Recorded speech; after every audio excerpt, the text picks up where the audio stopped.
Close your eyes and picture this. You're walking through the bustling streets of Manhattan. Cars rush past, billboards shine, the sound of traffic fills the air. But suddenly something feels off. Instead of skyscrapers, towering marble arches and colossal statues line the horizon. Instead of the English chatter of New York, you hear the crisp, powerful sounds of Latin. Legionaries in gleaming armor march down Broadway.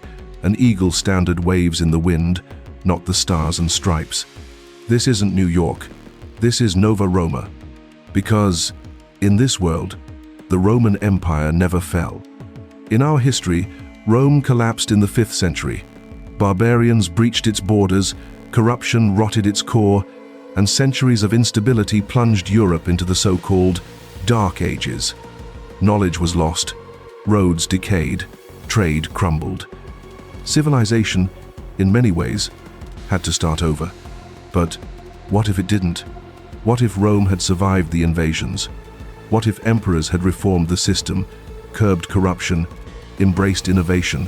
What if Rome had not only endured but expanded? Imagine the map. No fragmented Europe, no kingdoms battling endlessly, no feudal lords ruling tiny pieces of land. Instead, a single empire stretching across the known world. From the misty hills of Britannia to the burning sands of Egypt, from the Rhine to the Euphrates. An empire so vast, so powerful, it could have forged a true world government nearly 1,500 years before the United Nations was ever conceived. The first thing that would change? History itself. The Renaissance? It wouldn't need to happen because Rome's knowledge would never have been lost in the first place. The Enlightenment? Perhaps it arrives centuries earlier, nurtured by the stability of an empire that never fell. The Age of Exploration? Rome's fleets could have discovered the Americas long before Columbus. Think about that. A Roman Empire discovering the New World centuries ahead of schedule. Legionaries planting eagles where pilgrims would one day raise flags. Native tribes encountering not English settlers but Roman governors. Latin, not English, becoming the language of America. But not everything would be glorious. With one empire, there is no rival, no balance of power. Innovation thrives on competition. Athens versus Sparta, Britain versus France, the US versus the Soviet Union. Without rivals, would Rome grow stagnant? Would emperors become lazy tyrants, ruling by fear rather than wisdom? And what of freedom? Rome was not a democracy for all. Yes, they had a senate, but true power rested in the hands of emperors. In a world where Rome never fell, would democracy as we know it even exist? Would there ever have been an American Revolution if America itself was just another Roman province? Picture standing in Washington, D.C., but instead of the White House, a massive marble palace dominates the skyline. The U.S. Capitol? It doesn't exist. Instead, a Roman Senate still convenes, its members dressed in togas, debating under the watchful eyes of statues of Caesar and Augustus. It is a haunting thought, a world unified under one banner, one emperor, one destiny. A world where history took a very different turn. This is the story of the empire that never fell. And it's only the beginning. Imagine waking up in the year 2025. You scroll through your phone, and every post, every message, every video is in Latin. From Beijing to New York, Cairo to Rio, one language, spoken by billions.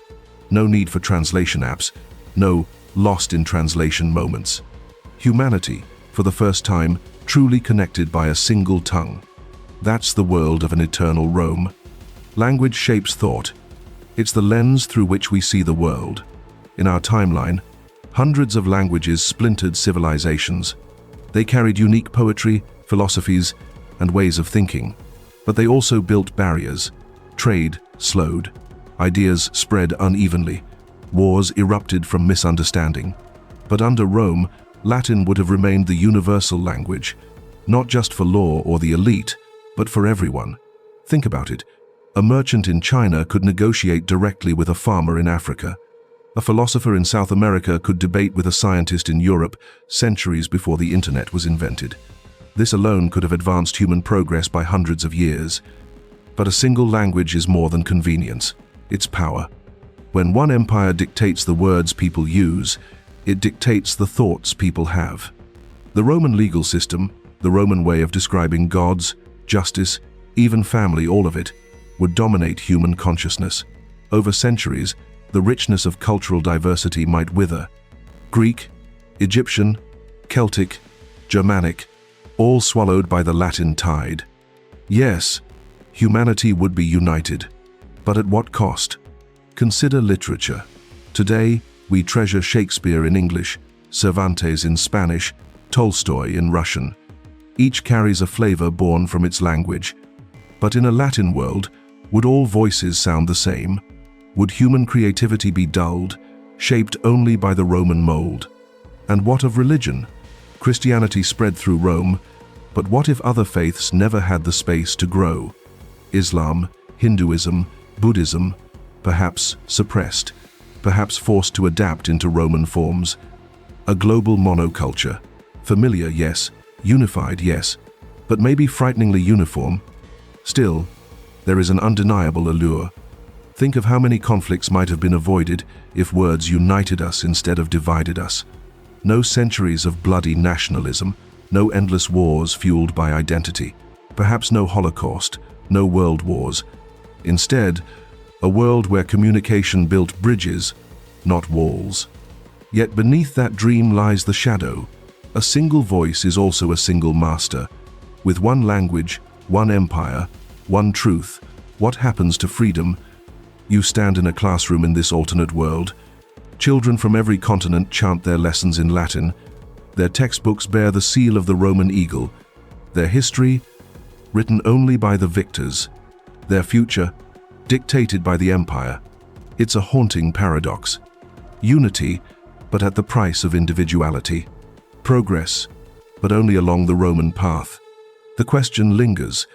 Would this unity make us stronger or strip away what makes us human? Close your eyes and imagine a Roman aqueduct stretching across the desert, not in the year 200 AD, but in the year 1200. Steam engines chugging along Roman roads. Ships with steel hulls crossing the Atlantic 1,000 years before Columbus. A world where Rome never stopped building, never stopped innovating. That's the tantalizing vision. An empire that never collapsed, pushing technology centuries ahead of schedule. In our history, when Rome fell, Europe entered what many call the Dark Ages. Libraries burned, roads crumbled, science slowed to a crawl. Knowledge that could have carried humanity forward was lost, buried in ashes for generations. But what if that spark had never gone out? Picture Roman engineers, the greatest builders of the ancient world, experimenting not just with stone and mortar, but with machines. They already had water mills, concrete, central heating, even basic surgery. What if those discoveries were not abandoned, but expanded? Instead of waiting until the 1702nd for the Industrial Revolution, humanity might have reached it by the year 800. Imagine airplanes flying over the Colosseum while Vikings still raided Europe. Imagine Roman astronomers peering through telescopes, mapping planets, dreaming of space, 1,000 years early. But technology is never neutral. It carries the stamp of its creators. Roman innovation wasn't about freedom, it was about control. Roads weren't just for trade, they were for armies. Aqueducts weren't just for comfort, they were for discipline, keeping cities loyal and productive. If Rome had invented the steam engine, it would not have fueled democracy. It would have fueled conquest. Think of legions not marching, but rolling in armored machines across continents. Think of emperors wielding gunpowder, electricity, even nuclear energy centuries before anyone else. A world where the tools of progress are also the tools of absolute power. There's another question. Would Rome's culture even allow for true scientific revolution? Unlike later Europe, where the Renaissance celebrated questioning old truths, Rome prized order and tradition. Scientists might have been celebrated as long as they served the empire, but silenced the moment they challenged it. Would Galileo have survived in a Rome that never tolerated dissent? Would human curiosity have been chained to imperial propaganda?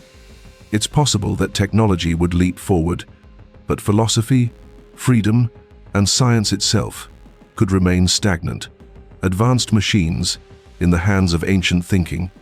And yet, Imagine the wonders: skyscrapers rising in the ancient world, railways binding continents, medicine saving millions centuries early, perhaps diseases like the Black Death never spreading because Roman doctors had already mastered sanitation. Perhaps even space exploration centuries before our time, Roman banners planted on the moon, not American ones.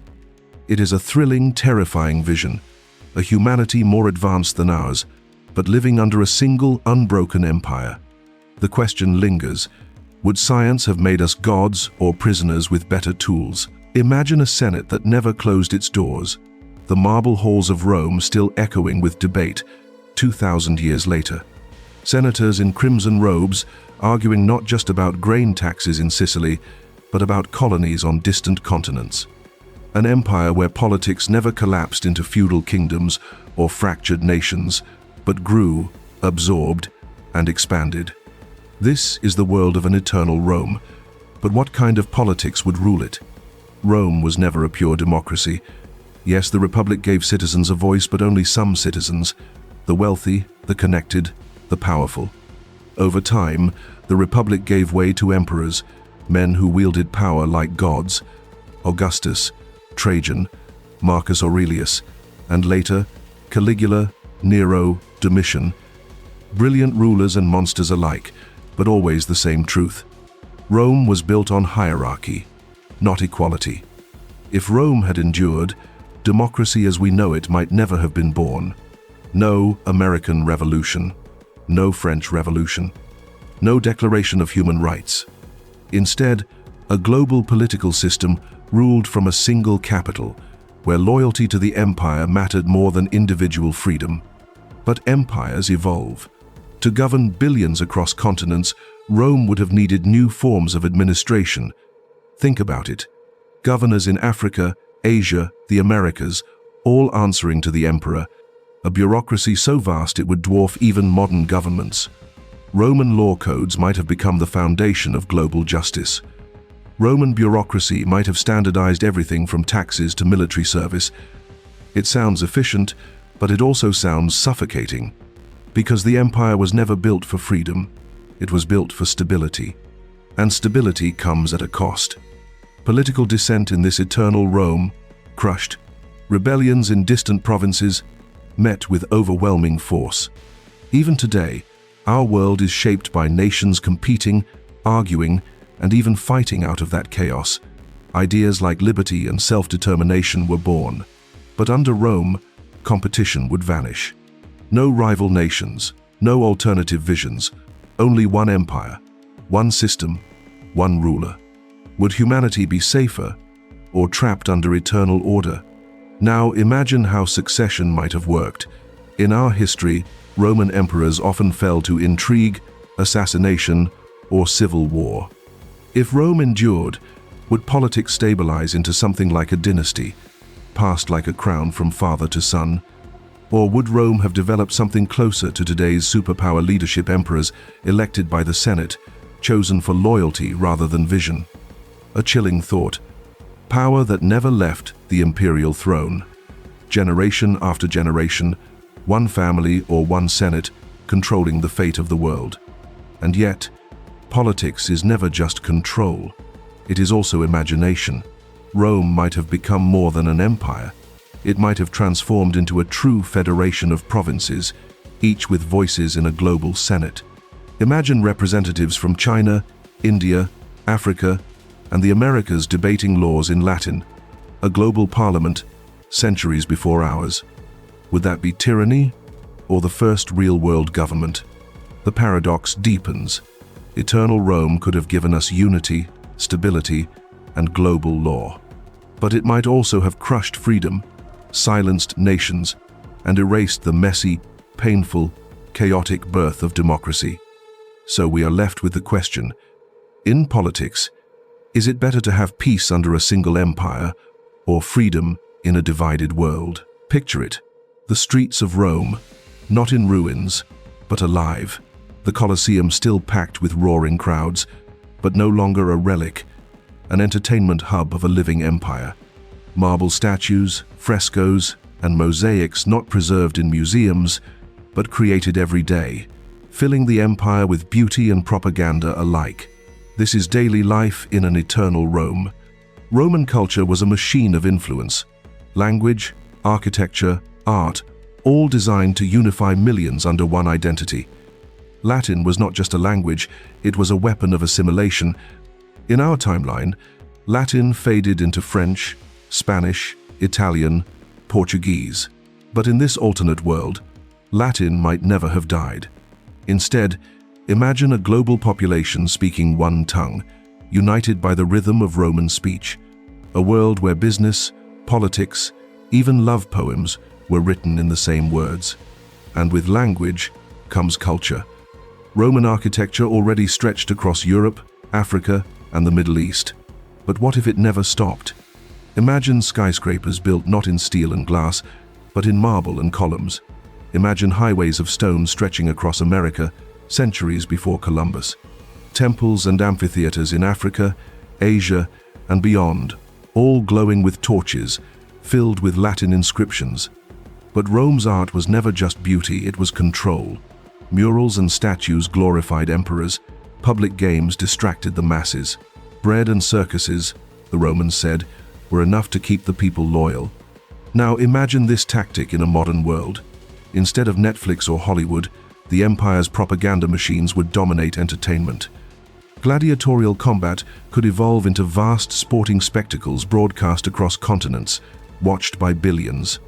The emperor, as the ultimate celebrity, the empire itself, the star of every story. Would culture be richer or more controlled? Now step into the home of an ordinary citizen in this eternal empire. The domus, or insula, not crumbling ruins but thriving neighborhoods, running water and public baths available to all. Roman cuisine evolving over centuries, bread, olives, wine now mixing with potatoes from the Americas, spices from Asia, chocolate from the New World. Roman kitchens alive with flavors centuries early. Daily life could be advanced, but also rigid. Rome was a society obsessed with status. Senators, equestrians, plebeians, slaves, all locked in a hierarchy. Even if the empire survived into modern times, could it shed that obsession? Or would billions still live under the shadow of class and servitude, never tasting equality? Art itself would tell the story. Michelangelo, Da Vinci, Shakespeare, would they exist in a world where Rome never fell, or would all creativity be bent towards serving empire? No Renaissance, no Reformation, no explosion of independent thought, only state-approved art, praising emperors and victories. Yet, there's another possibility. A Rome that survived might have eventually evolved. Perhaps artists would push boundaries, philosophers would question authority, and daily life would blend Roman tradition with global diversity. Imagine jazz in the Colosseum, opera in Latin echoing across continents, street art on aqueducts, a global fusion of cultures under the Roman banner. Culture is the soul of a people, and in this alternate history, the soul of humanity might be painted in marble white, draped in togas, and sung in Latin. But would that be richness or uniformity? Diversity or dominance? So now we return to the question that has haunted us since the beginning. What if Rome never fell? Would we live in a world of wonders, flying machines, soaring centuries before the Wright brothers, highways stretching across continents, and a single global language uniting humanity? Or would we live under an iron fist, an empire that smothered diversity, crushed rebellion, and ruled not with justice but with fear? Perhaps the greatest irony is this: Rome did fall, and from its ashes came the world we know, messy, fractured, yet rich with countless voices. The fall of Rome may not have been the end of civilization, but the beginning of something far more unpredictable. Because history is fragile, civilizations rise, empires crumble, and the future always hangs by a thread. And so, we are left with a haunting thought. Maybe the fall of Rome was not a tragedy, but the only reason we are who we are today.